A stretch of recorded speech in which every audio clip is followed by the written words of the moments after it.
lamɛnbagaw aw bɛɛ lajɛlen ni ɲankuma aw minnu b'an filɛ Mali kɔnɔ yan ani Mali kɔ kan an ka foli bɛ aw bɛɛ lajɛlen k'a fɔ aw ɲɛna aw bisimila tuguni aw ka émission mandi kɛnɛ kan n'o ye an ka yɛlɛ ye an ka yɛlɛ émission ye min labɛnnen don malikunnafoli.net fɛ émission in sigi kun tɛ dɔwɛrɛ ye o k'aw layɛlɛ k'aw lanisɔndiya k'aw to f'aw sigiyɔrɔ la bi an ka wele sera an ka belebeleba fila wɛrɛ ma bamananw ka kuma de don ko mɔgɔ kan yɛrɛ de da kɔnɔ an b'an ka ɲininkaliw tɛngu la pour que aw ni ne an bɛɛ bɛ se ka faamuyali sɔrɔ cogo min na n balimakɛ ni ɲankuma ni ɲankuma segi tɔgɔ ni jamu fɔ an filɛlibagaw ye ne tɔgɔ Isa Traoré awɔ bɛɛ bɛ ne dɔn Petit Bandi de la faamuyali sɔrɔlu la a y'aw bisimila malikunnafoli.net plateau kan aw nana an ka wele jaabi a diyara an ye an bɛ tɛmɛ ni kow ye ayiwa Petit Bandi kuma b'i bolo e kun ye bandi de ye kojugu wa ou bien non bon n bɛ foli di an filɛbaa bɛɛ lajɛlen ma ka foli di aw yɛrɛ ma fɔlɔ ka foli di n bangebagaw ma Petit Bandi sɔrɔla film dɔ de fɛ Kante film n'an ko a ma ko Nataba ani Sugulamini film in kɔni kɛra Kante film n'o tɛ film titre yɛrɛ de Nataba ani Sugulamini bon film in na tɔgɔ kun tɛ ne na film in na en un mot j'ai joué comme un simple figurant parce que mais figurant rôle joué mais kuma kunkuruni dira ma figurant in kɔnɔna la o ye jumɛn ye n bɛ taa juin de san donc ni n taara juin san polisiw bɛ minɛ ni polisiw ye minɛ mɔgɔ min bɛ juin feere ma n bɛ taa ka taa o tigi yira juin feerela yira donc o b'a fɔ ko Petit Bandi k'i nana tuguni yan n b'a fɔ ko awɔ n ko n nana donc Petit Bandi yɛrɛ tacogo filɛ nin ye n'o tɛ film in na tɔgɔ kun ma da ne la o mais Petit Bandi yɛrɛ sɔrɔla nin mot kunkurunin dɔrɔn de fɛ Petit Bandi i nana tuguni awɔ n nana tuguni donc o de kɛra Petit Bandi yɛrɛ direct la quoi faamuyali sɔrɔla la Petit Bandi bana dɔ kɛlen don ka diɲɛ fan 14 bɛɛ bɛ don ɲɔgɔn na bi n'o ye coronavirus ye dɔw dara la dɔw ma da la an b'a daminɛ Petit Bandi la conseil jumɛn de b'e bolo minnu ma da la k'a di olu ma alhamdulilayi ala k'an bɛɛ lajɛlen kɛnɛya amina yarabi ne bolo hadamaden n'i ma ye ko hali n'i bɛ kuma o k'a ye k'i ka kɛnɛ i nikun la fɔlɔ sanu kana k'i bolo wari kana k'i bolo mais n'i ka kɛnɛ i nikun na foyi ma ni ko bɔ dɔ dalen don dɔgɔtɔrɔso la i b'a sɔrɔ miliyari b'a bolo nka a mago bɛ kɛnɛya la bana in ne bolo Mali la yan bɛɛ lajɛlen kan ka da la sabula anw maliyɛnw yɛrɛ dalen don diɲɛma minnu na bi ni o ye américains ye ni o ye français ye ni o ye chinois ye italien anglais ala bɛ ka olu ka jamana marabagaw ɲɛmɔgɔbaw minɛ donc an ka da la k'a fɔ ko bana in bɛ yen quoi a fɔra ko fɛn sira o sira bɛ ta ka bana in kunbɛn an kana ɲugun don ɲɔgɔn na an ka o sira kɛ k'a kunbɛn parce que pourquoi maliyɛn ma da bana la i b'a dɔn parce que Mali kɔnɔ bi an ka vie sociale de kɛlen don ka jouer an kan dɔɔni mais an ka vie sociale de kɛlen don ka an yɛrɛ dɛmɛ dɔɔni bi i b'a sɔrɔ ne ni e bɛ dumuni kɛ minɛn kelen kɔnɔ mais ni ne ko e ma bi karisa i ka dumuni kɛ i ka minɛnin kɔnɔ ne fɛnɛ bɛ n ta kɛ n ka minɛnin kɔnɔ o b'a fɔ kɔnɔ k'i ɲugun donna na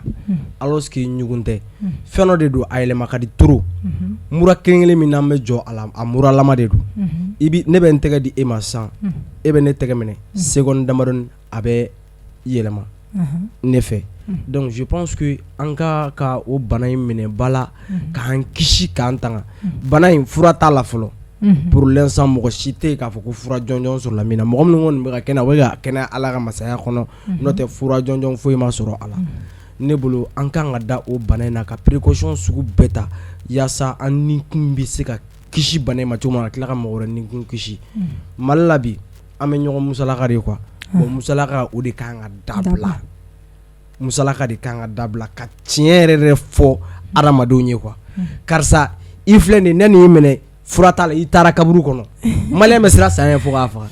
walayi bilayi parce que kuma in a nugunugu bɛ ka fɔ de quoi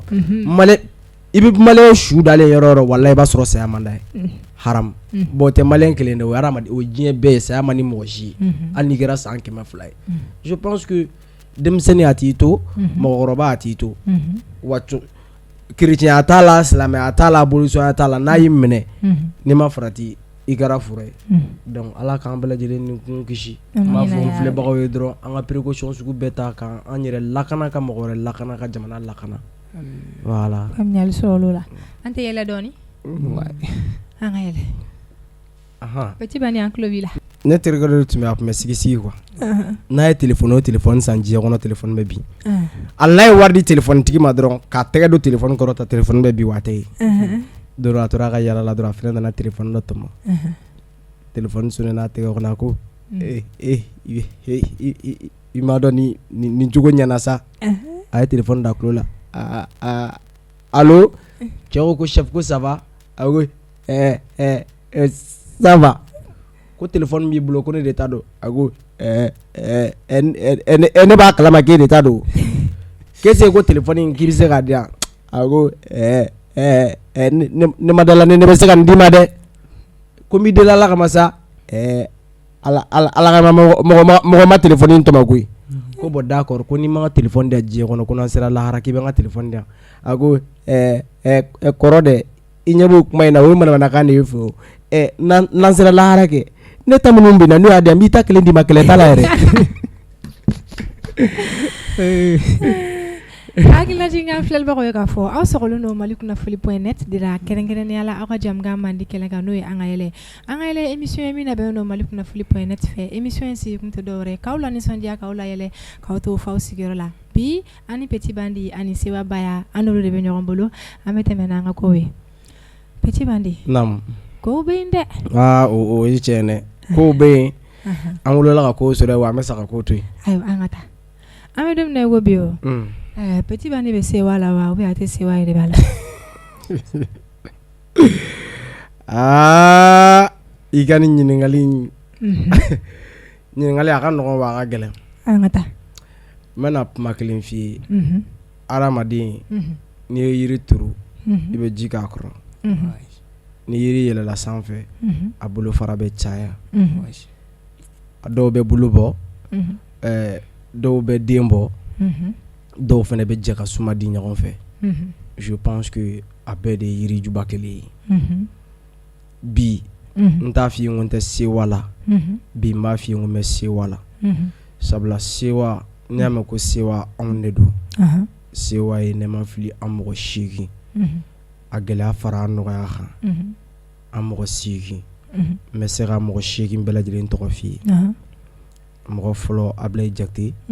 filanan Zulu sabanan Sekininto naaninan Duse duurunan Nanzi wɔɔrɔnan ne Isa 7 Tarawele 8 Sira n bɛ se ka mɔgɔ 2 fara kan k'a kɛ mɔgɔ 10 ye Amadu Ganame ani comment dirais-je ma fa mɔgɔ 7 Sewa an b'a créer don min na an jɛra de k'an tɛgɛ di ɲɔgɔn ma ka Sewa créer donc groupe in a récépissé ni mɔgɔ hakɛ in fɛnɛ de tɔgɔ b'a kan wa ni mɔgɔ hakɛ in n'o ko bi ko mɔgɔ min tɛ groupe la o tɛ a la n'a ko mɔgɔ min b'a la i b'a la sabula olu de tɔgɔ bɛ papier kan hali ni kungo wulila Sewa da la sansan papier ko la olu de bɛ wele je pense que o bɛ comme na i tɛ se k'a fɔ k'i bɔra la en tant que ni mi tɔgɔ bɔlen papier la i tɛ se ka ko daminɛ k'a fɔ k'i b'a laban ko labanbali i tɛ halala i tɛ hɔrɔn ye bon ne ka hɔrɔnya ni ka halala ne yɛrɛ kelen don k'o sɛbɛntiya mais diɲɛ mana kɛ cogo o cogo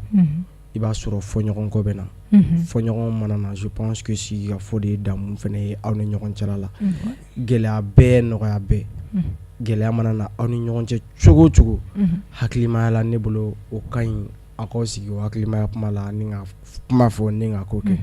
ne kelen tɛ mɔgɔ ye min bɔra Sewa la mɔgɔw bɔra ni ɲɛ bon bɛɛ n'i ka raisonnement don mais n bɛ se k'a fɔ fɛn fɛn bɔra a si ma bɔ sabula a bɛɛ de ta ye olu de ta ye groupe ye mɔgɔ b'a la bi k'o bɛ ka taa ni groupe ye ko wɛrɛ olu ta tɛ n ye mɔgɔ minnu f'i ye olu de ta don sabula ni kungo wulila Sewa da la bɛ olu de bɛ wele n tɛ n bɔkun f'i ye n t'a fɔ n ko n bɔra fɛnɛ sabula ni ma ye ko n bɛ kuma fɔ don min na i b'an bɛɛ lajɛlen sigi n b'a fɔ panparanpa nka bakurubaya la n bɛna kuma kunkurun dɔrɔn f'i ye i bɛ se ka min faamu an filɛlikɛbagaw bɛ se ka min faamu an bɛ spectacle kɛ a wari bɛ mara a initiative bɔra ne de la sabula jɛ la a bɛ wari sɔrɔ san a bɛ dun sini ta ye baara ye o ko kɛ man di an bɛ wari minnu sɔrɔ ne de nana f'u ye an ka wari in mara n'an ye wari in mara ni dɔ ka kungo bɛ yen a bɛ se ka kɛ ka o tigilamɔgɔ dɛmɛ walima ni groupe ka kungo bɛ yen a bɛ se k'o tigilamɔgɔ dɛmɛ samedi fɛ an fɛn bɛ taa sewa kunna dɔrɔmɛ 1 tɛ d'an si ma an bɛɛ bɛ jɛ a wari de kɔ k'a mara mais o wari n t'a fɔ n k'a ma deli ka kɛ ka mago dilan dɛ mais alhamdulilayi n mago ma deli ka s'a ma fɔlɔ mais n mago delila ka s'a ma sabula ni mɔgɔ min bɛ groupe la n'a y'o kungo dilan a ye ne kungo dilan sinon alhamdulilayi ni ko o ko nana ne yɛrɛ petit ba ni kungo ko kan n sera ka olu ɲɛnabɔ n yɛrɛ ye mɔgɔninfin kungo tan tɛ yen dɛ bon ala kana kungo fɛnɛ se ma n tɛ se ka kungo min ɲɛnabɔ n b'a ɲini ala subahanahu wa taala fɛ anw b'o wari marali min kɛ a bɛ kɛ ka tɔw dɛmɛ mais pour que i ka se ka spectacle kɛ i yɛrɛ ye san kɔnɔ siɲɛ kelen c'est tout à fait un problème tiɲɛ no wari tɛ d'i ma bon e bɛ balo cogo di i fa balo b'i kan i ba balo b'i kan balima dɔw sirilen don i la i yɛrɛ ka ko bɛɛ i ka besoin bɛɛ i yɛrɛ mɔgɔ bɛ taa i nɔfɛ je pense que faveur dɔ kan ka di i ma quoi n ye spectacle dɔ kɛ 22 septembre la n tun bɛ fɛ ka spectacle gratuit kɛ bon n ye spectacle gratuit yɛrɛ kɛ n ye an ka manager wele n ko karisa cité bɛ taa joli a ko ma cité bɛ taa nin da hakɛ in na n ko ok y a pas de problème ni cité bɛ taa nin da hakɛ in na avance filɛ nin ye i bɛ o minɛ i b'a di cité mɔgɔw ma 4000 filɛ e yɛrɛ b'o ta i b'o k'i ka déplacement wari juste pour que ka encourager n'o tɛ corruption tɛ foyi tɛ mais n'i ma ye k'i bɛ mɔgɔ bila i ka baara la to ka tigilamɔgɔ encourager ni i bɛ i yɛrɛ dɛmɛ ni nin i bɛ nin kɛ essence sɔngɔ ko problème t'a la o y'a sɔrɔ an ye samedi 3 de kɛ an tɛ ka jouer fo samedi 4 an kɛ o kɛ ka jouer san bɛ na a ko ma karisa an ye samedi 3 fo ka taa se samedi 4 ma an y'o bila an tɛ ka jouer e ka jouer bɛ na kɛ le 22 septembre a bɛ bɛn dimanche ma mais ni i y'a dan ne ma n bɛ fɛ i k'a kɛ nin samedi in na le 21 donc an bɛ annonce kɛ tuguni k'a fɔ mɔgɔw ye sewa samedi daminɛna tuguni n k'a ma n ko karisa a kɛli o tɛ problème ye mais ni n ko n b'a kɛ sisan mɔgɔ dɔ bɛna don a senkɔrɔ k'a fɔ k'u bɛ ko in tiɲɛ n ko ɲuman ye min ye ne bɛ fɛn sugu bɛɛ kɛ pour que k'o éviter a ko karisa an bɛ don min na i ko bi groupe bɛ e de kɔ la mɔgɔ caman taara mais groupe bɛ e kɔ la bi ni i ma sabali groupe in bɛna bin ka sababuya k'i ye n tɛ fɛ groupe in ka bin n ko karisa ni hali ni ne nin kun bɛ to a da fɛ pour que groupe ka taa ɲɛ ka sanga sɔrɔ n ko moi je suis prêt ka nin kun di mais n b'a dɔn n k'a kɛlɛ tan tɛ ko walayi ko kɛlɛ t'a la n ko bilayi n ko kɛlɛ b'a la ko kɛlɛ t'a la n ko bon problème t'a la kɛlɛkɛmɔgɔ ye minnu ye taa i ka taa kuma f'u ye ne ka jouer kun kan ka kɛ dimanche mais i ko k'a bila samedi la samedi y a pas de problème n bɛna n ka jouer kɛ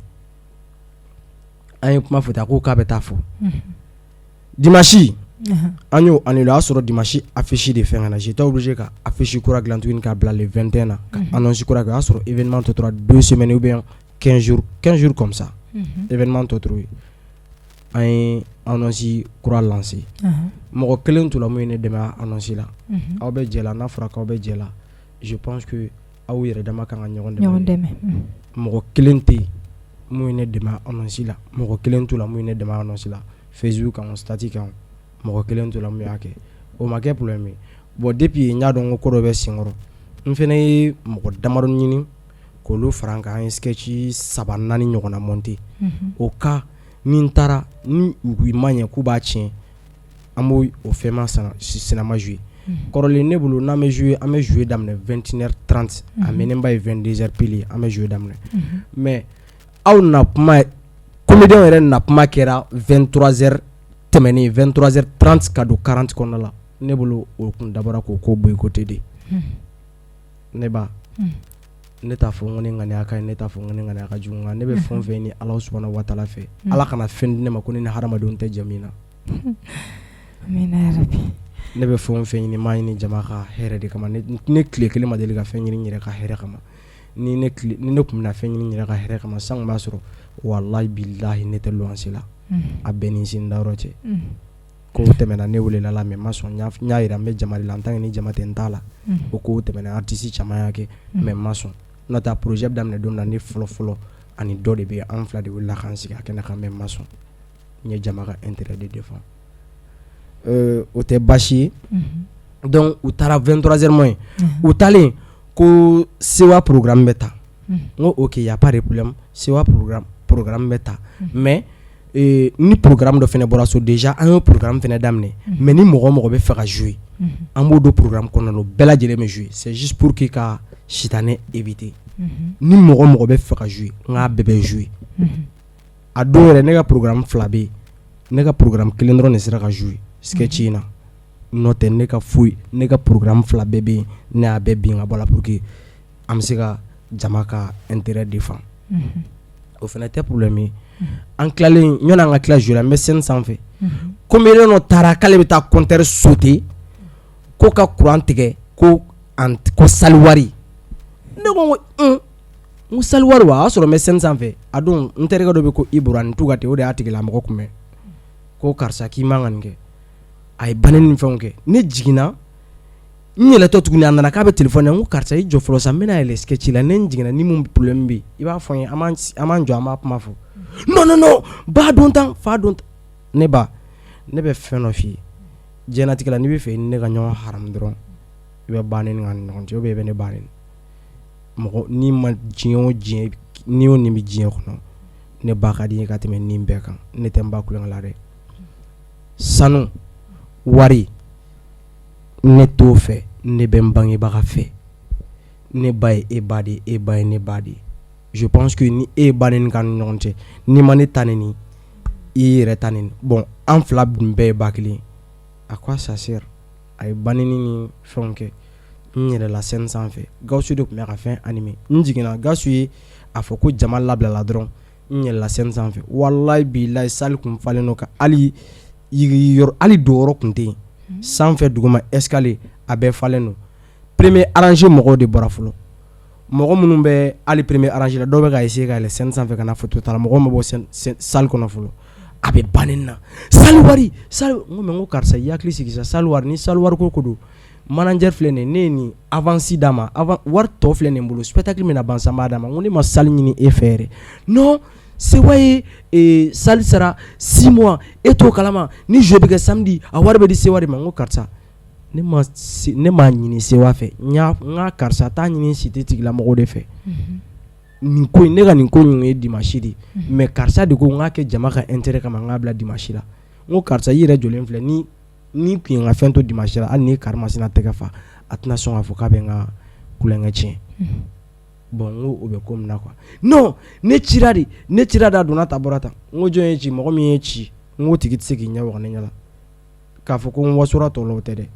ma waso la kunnadali tɛ foyi tɛ mɔgɔ kelen tɛ groupe in na ne ye Isa Tarawele ka halala hɛrɛ tɛ min kɔnɔ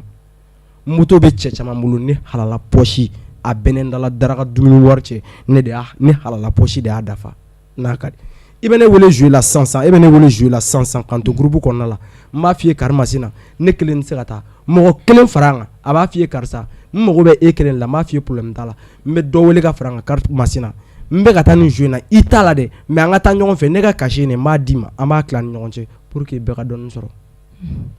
a mɔgɔ kelen t'u la ne ka hɛrɛ tɛ min kɔnɔ wa a mɔgɔ kelen t'u la kun ye min sɔrɔ ne ma n bolola nafolo don a la an yɛrɛ dama an bɛ ɲɔgɔn kɔniya mun na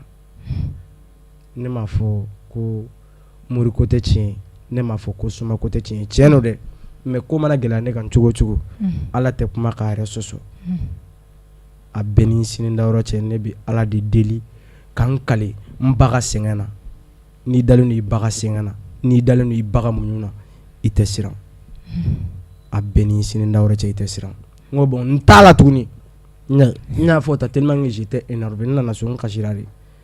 i bɛ nin hɛrɛ kɛ mɔgɔ minnu ye o tigilamɔgɔ bɛ tila ka bila i la n ko bon n t'a la tugun diɲɛlatigɛ la mɔgɔninfin i mana muruti cogo o cogo i b'a sɔrɔ hadamaden dɔw bɛ yen i tɛ se ka muruti olu bolo n terikɛ damadɔni bɛ yen u ye n wele kari masina tiɲɛ don ko minnu kɛra a ma ɲɛ a kɛra an yɛrɛ ɲɛ wagalen ɲɛna mais an bɛ deli hadamaden i tɛ se ka ban bɛɛ bolo quoi hali ni ma ka alimami nana bi ne bɛ se ka b'a bolo mais mɔgɔ dɔw bɛ yen i b'a sɔrɔ n tɛ se ka b'a bolo c'est pas parce que ko o tigilamɔgɔ ka fisa ni ma ka alimami ye mais hɔrɔnya ko dɔ de tɛmɛna ne ni o tigilamɔgɔ cɛ an bɛ ɲɔgɔn gasi sigi o kama quoi n ko ok y a pas de problème n ma ban mais ni Suke ni Sidiki kan ka jouer kɛ janvier la le 11 janvier ni le 11 janvier tɛmɛna n bɛna n'u bɛ baara kɛ ɲɔgɔn fɛ mais ni n taara sisan n ko n bɛ jouer u b'a fɔ ko nga le 11 ɲɛ siranya don c'est pour cela ko nana ko jama kan dɛmɛ mais fɛnɛ b'a yira tiɲɛ no jama kɔnɔkulu jɛlen de bɛ bi fɔ dɛ mais ne Isa fɛnɛ b'a yira ne fɛnɛ kelen bɛ se ka ko dɔ kɛ ka sɔrɔ ni jama tɛ o ko problème t'a la an tora ten le 11 ne ka fɛn bɛɛ lajɛlen labɛnnen don u nana affiche bɔ k'a yira k'a fɔ ko olu ka spectacle fɛnɛ bɛ yen a don fufu cité des enfants na ne ta ye 1000-2000 c'est juste pour que ka ne ka fɛn boycotter ne m'a fɔ n ko barika bɛ ne la ka tɛmɛ u bɛɛ kan dɛ mais ne ye n ta ɲɛɲini cogo min na ne b'a dɔn ne ni n ka star hali sini sɔgɔmada fɛ ne ni n ba ye ɲɔgɔn ne b'a ka minɛn ko taa ɲɔnɔn sugu la u bɛ ne wele de ko Masanga Jɛnɛba n'i donna ɲɔnɔn sugu kɔnɔ o tɛ fierté ye dɛ ne ye barika ɲini côté sugu bɛɛ fɛ diɲɛ fan bɛɛ fɛ hali e fɛ ne bɛ barika ɲini fɛ n b'i bonya sabula i ye muso ye n b'i kɛ n ba ye n'i ma sɔn a ma n b'i bɔ n ba la n b'i bila n dɔgɔnin place la ne bɛ barika ɲini diɲɛ bɛɛ fɛ wa ne tɛ n yɛrɛ bonya ne ma jɔn foyi tɛ diɲɛ kɔnɔ k'a fɔ ko k'i b'a fɔ ko ne bɛ n yɛrɛ bonya ma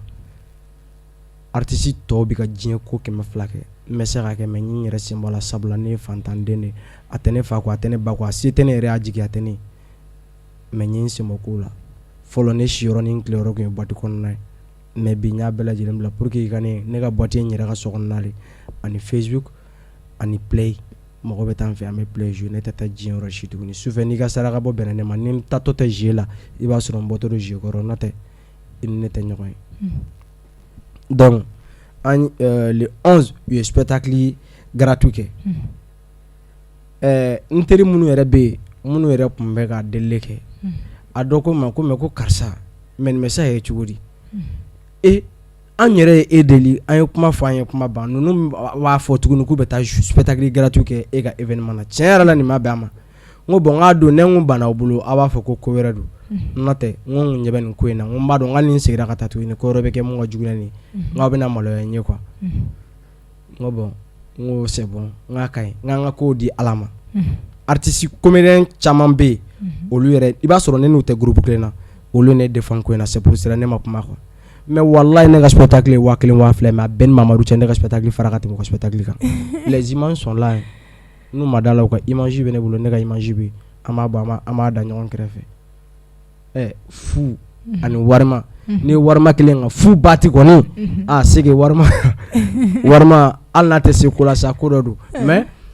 n ma bɔ groupe la sabula groupe récépissé n tɔgɔ b'a kan groupe ne ta don hali sini sɔgɔmada fɛ ne wulila mɔgɔ min b'a la k'u bɛɛ kanimanana ko kɛ n'a ka di n b'u bɛɛ gɛn sabula n bɛ se ka taa n'a ko ye tribunal la mais n t'a kɛ adamaden i bɛ ko o ko kɛ i b'a k'i diinɛ ni ŋaniya la Ala ka bɛɛ lajɛlen sɔn bon hali sini sɔgɔmada fɛ mɔgɔ kelen ta groupe la n'u bɛɛ joina ne na ko n t'u ka jigiya fa n'o tɛ groupe in na mɔgɔ b'a la ko ne bɛ spectacle kɛ ne ka spectacle ne tɛ n jigida parrain kan ne tɛ n jigida marraine kan ne ka spectacle ne de b'a financer n yɛrɛ Babema ne bɛ Babema kɛ sisan par exemple Babema salle 1 million i b'a sɔrɔ ne kelen don ka 1 million calculer 500 000 n b'o calculer k'o bila plus la kɛrɛda fɛ i b'a sɔrɔ n kelen don ka 300 000 ou bien 200 000 fɛnɛ calculer k'o bila kɛrɛfɛ o cas ni o cas nana quoi o cas bon ne b'a spectacle financer i b'a sɔrɔ ne ni e fila bɛ jɛ ka kɛ mais n'an tilala spectacle la ne ye min financer a la n t'a don a la i yɛrɛ kɔfɛ dɛ an fila bɛ taa ɲɔgɔn fɛ an b'a don a la an b'a sɛbɛn ni spectacle banna ne ka wari o bɛ ta ka bɔ a la e ni ne b'a tila ni ɲɔgɔn cɛ n'a ka di ne bɛ pourcentage ɲini a kɔ parce que ne halala de donna a la ne tɛ spectacle k'a fɔ o fɛnɛ sɔrɔla min fɛ i t'a to n ko fiya an delila ka taa parrain dɔ fɛ yen n k'an bɛna k'an ka parrain a tigi ba ko a ma ko ɲɔni an ka tugu a den kɔ ko k'a k'a ka parrain k'an ka taa fɔ an ba ye k'a ɲɔgɔnna k'an ka ɲɔgɔnna wolo anw ba k'a ɲɔgɔnna wolo d'accord a don ni bi cɛ ne bɛ kɛ n ka parrain n bɛ taa f'i ye bɔ karisa n bɛ n'i kɛ n ka parrain n jigi dan t'i ka wari kan i ka wari ko tɛ sanu ko tɛ mais n bɛ n'i ka hɔrɔnya kama juste i ka présence kana wari di yan kana sanu di yan dɛ mais i ka présence o bɛ ne fa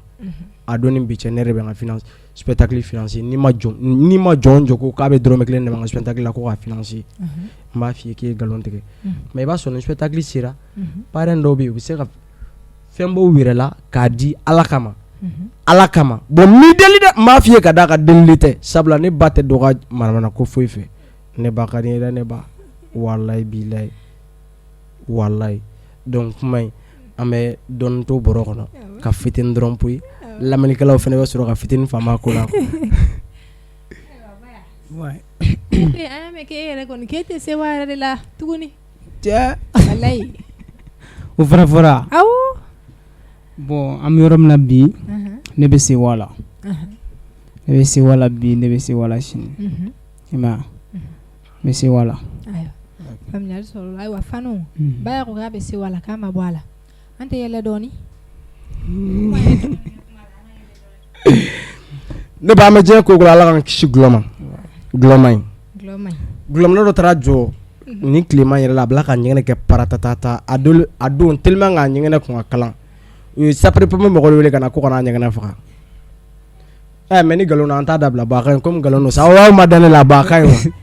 ok a jɔlen b'a la k'a ɲɛgɛnɛ kɛ ale b'a la k'a ɲɛgɛnɛ kɛ tuma min na o y'a sɔrɔ jamamuso dɔ bɛ yen u taara den wolo dingɛ kɔnɔna la quoi ɲɛgɛnɛji kalamani bɛ ka ɲɔgɔn olu sanfɛ jabaden kelen sitaki kunbɛ ko ko tilemafɛ sanji filanan de y'i da wa ɲɛgɛnɛji dɔɔni to n'o da kɔnɔ o sinafɛ wa sen n'a kɔ kisɛ n'i tilala ɲɛgɛnɛ kɛ kɔnɔ fɛn dɔ ka di cɛ tilala ɲɛgɛnɛ kɛ dɔrɔn a ye bo ci para jamaba yɛrɛ ma wa sa in n'a san berejugu non jamana in kɔnɔ kɔni n'an bɛ ko kɛ k'an ka kɛ ni seere ye n'a mun ma petini dɔ de bɛ yen diɲɛ don o don a bɛ taa sɔrɔ a ba n'a fa bɛ ɲɔgɔn na diɲɛ don o don fa de bɛ ka ba ci diɲɛ don o don fa bɛ ba ci non petini yɛrɛ nana dimi a tɔ la quoi cɛ don dɔ la petini de taara sɔrɔ a fa ye nervelen sigilen ba don petini nana dɔrɔn petini ko ba cɛ ban t'i togo sa kuma mun de bɛ yen fakɛ sinna k'i jɔ cɛ papu bɔ ne da la sa a bɛɛ t'i ba ye dɛ papu yɛrɛ sinna k'i jɔ mais ba ma ye mun kɛ a ɲɛfɔ e kɛ lekisɛ sinna ka fɔ i kunu i ba nana kun ka 200 d'a ma ko mariage b'a bolo n ye 200 d'a ma semaine tɛmɛlen a nana kun ka 280 d'a ma ko dimajala b'a kunna n ye 280 d'a ma e ni Ala ni kira cɛ e ba min jɔ ne ma bi tuguni ko n ka 270 d'ale ma tuguni ko dimajala b'ale kunna tuguni petini sinna k'i kun sɛnsɛn ka taa ten cɛ ba e yɛrɛ bɛ ko bɛɛ kɛ kojugu de ye quoi e ni maa ye sili min kɛ dilanba sanfɛ o ma ca ni siɲɛ 270 yɛrɛ ayiwa an waati korona émission min ka sa kuncɛyɔrɔ la d'accord conseil jumɛn de bɛ petit b'an de bolo denmisɛnnin fitinin minnu bɛ ka wuli comédie la ka di olu ma d'accord i ka nin kuma diyara n ye conseil min bɛ n bolo k'a fɔ denmisɛnnin minnu bɛ ka wuli anw fana kɔfɛ n yɛrɛ denmisɛnnin y'a la dɛ mais denmisɛnnin minnu bɛ ka wuli an kɔfɛ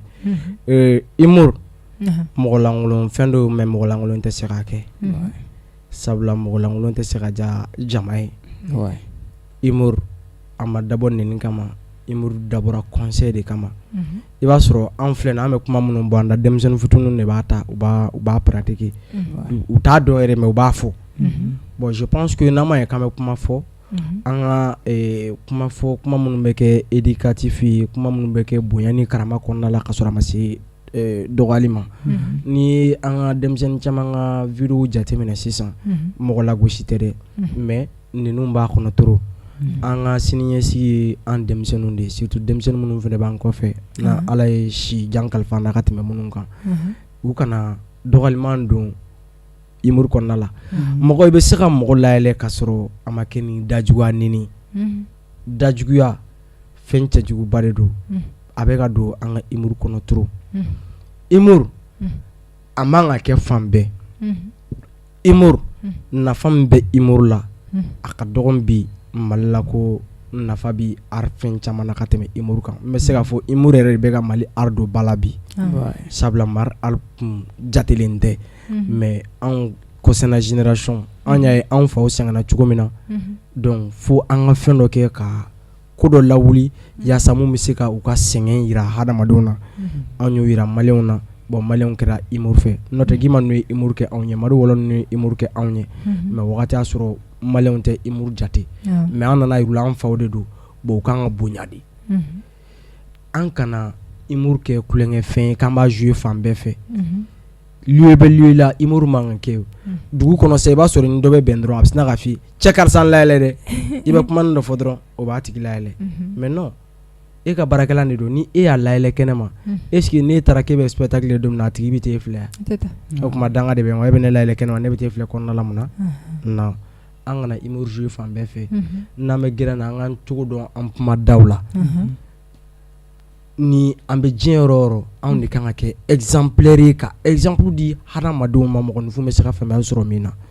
donc k'a fɔ n dɔgɔnin minnu bɛ ka humour daminɛ sisan u ka humour u y'a ye an faw la cogo min na, u y'a ye anw na cogo min na, u kana n'a kɛ ten, u ka taa ni anw fɛnɛ ta taabolo ye, u k'u ta in to yen, u ka nɛni bɔ a kɔnɔna la.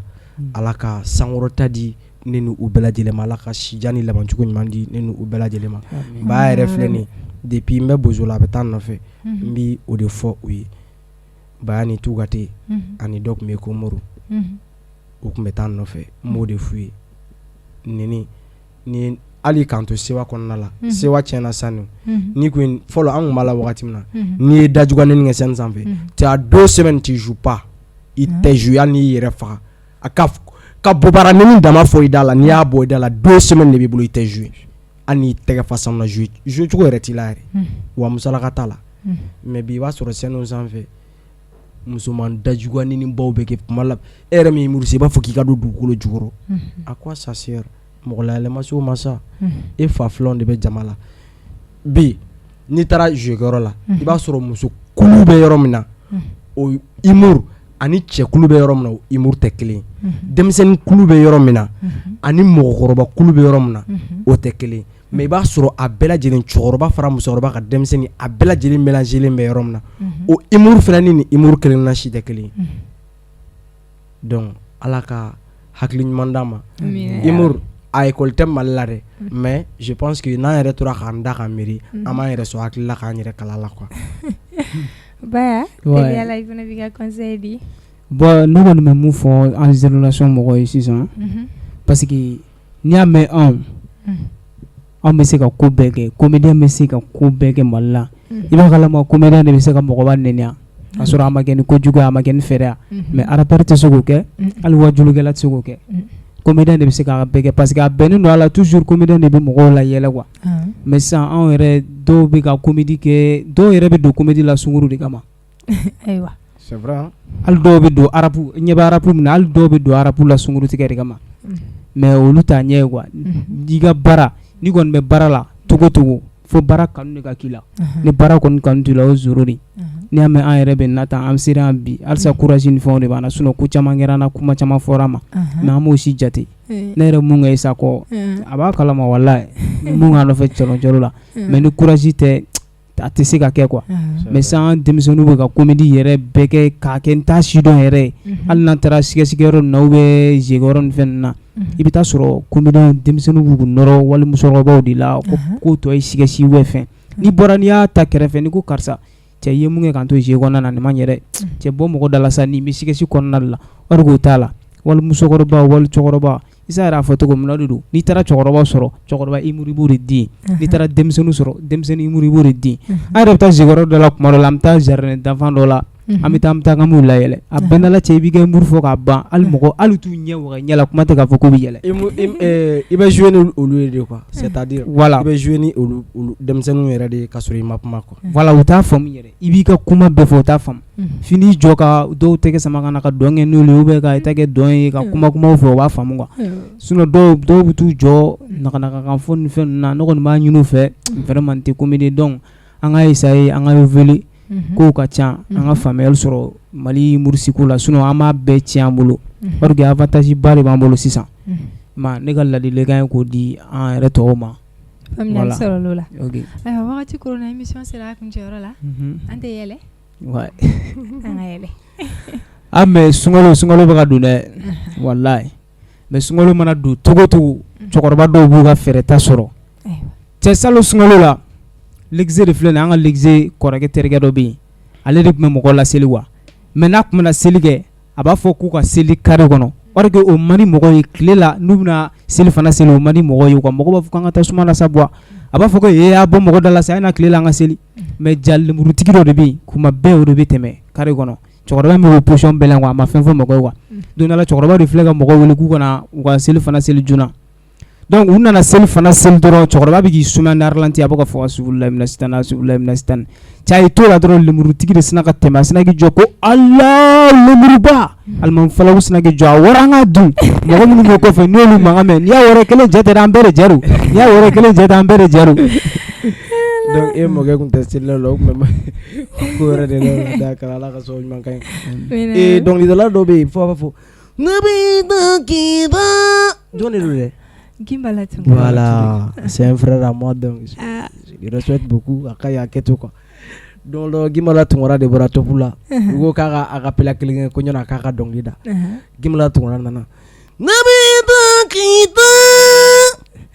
Kunema kita. Jani yakumaye. Yende. Ne mom sos na ko nde bomi flé no ne mo fi afena sega dongli barka mada. Donc merci Koulibaly. Aywa. Petit bandi amabane. Sani émission ngadam ne. Et tu mega dongli ndo da. Ni bi fe wu dongli ni da pour ga nga bay bay ni ga téléspectateur man. Coronavirus ya. Wallahi. Ne rap dongli ni yera burane kono ko. Ne ba ne dongli nda chugudi de. Boy maga igon maga nyagam to ko la no coronavirus ita laja ikata ka boncela corona ne mata ka boncela ariti sunya ni na koyi coronavirus etita wa ibora yoromina ni mata ye kongo bena ariti sufade baba ni donatiga de fela umusangare kera shitulu ferela gimba nationally ale bejeli fere dugu kono coronavirus i koroke nana kata o ma se ka mɔgɔ dun i ye mɔgɔ duuru dun a kɛ ala ye i ye mɔgɔ minnu minɛ i k'u bila ten i ka taa n'o tɛ artiste ɲɛna i bolo dɛ kɔngɔ bɛ na an bo ja an kɔnɔ. Ayiwa filibagaw an ka kulu sera siyan na Petit Bandi ka ni acapella kununi na ne bɛna fɔ aw kan bɛɛ ni ala sɔnna a ma aw ni ne an bɛ ɲɔgɔn sɔrɔ diɲɛ wagati wɛrɛw la nin kɛnɛ kelen kan aw bye bye.